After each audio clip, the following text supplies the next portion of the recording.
Board सटियल Sindh में बे बुनियादी ढांचे जियां सिंध जे सेहत जो निज़ाम भी मुकम्मल तौर वेझी वियो आहे। हुकूमत जे वॾनि दावाउनि बावजूद माण्हुनि ऐं ख़ासि करे बोड मुतासिरनि खे सेहत जूं बुनियादी सहूलतूं भी फराहम न पियूं कयूं वञनि। कुछ ॾींहं अॻु सूबाई वज़ीर शर्जील मेमण इहो ऐलान कयो हो त रिलीफ कैंप्स में मौजूद ॻोर हारियुनि औरतुनि खे फौरी तौर इस्पतालनि में मुंतकिल करे संदनि इलाज करायो वेंदो। पर लाड़काने जे रिलीफ कैंप में मौजूद हिकु ॻोर हारी औरत खे वहम जा जॾहिं सूर शुरू थिया त खेसि एम्बुलेंस भी न ॾिनी वई। वारिस ॻोर हारी औरत खे मोटरसाइकिल ते इस्पताल खणी विया।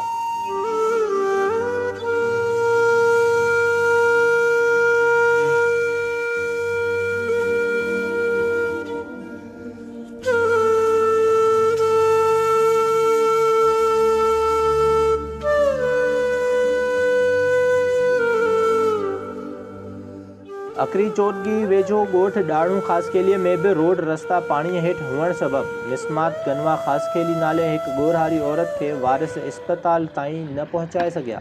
गनवा घर में ई फटकी साह ॾिनो। संदसि लाश भी ॿुॾल रस्तनि तां उकारे क़ब्रिस्तान पहुचायो वियो। बोड सटियल सिंध जा माण्हू सवाल पिया कनि त सिंध सरकार माण्हुनि खे इलाज जूं बुनियादी सहूलतूं आख़िर कॾहिं फराहम कंदी।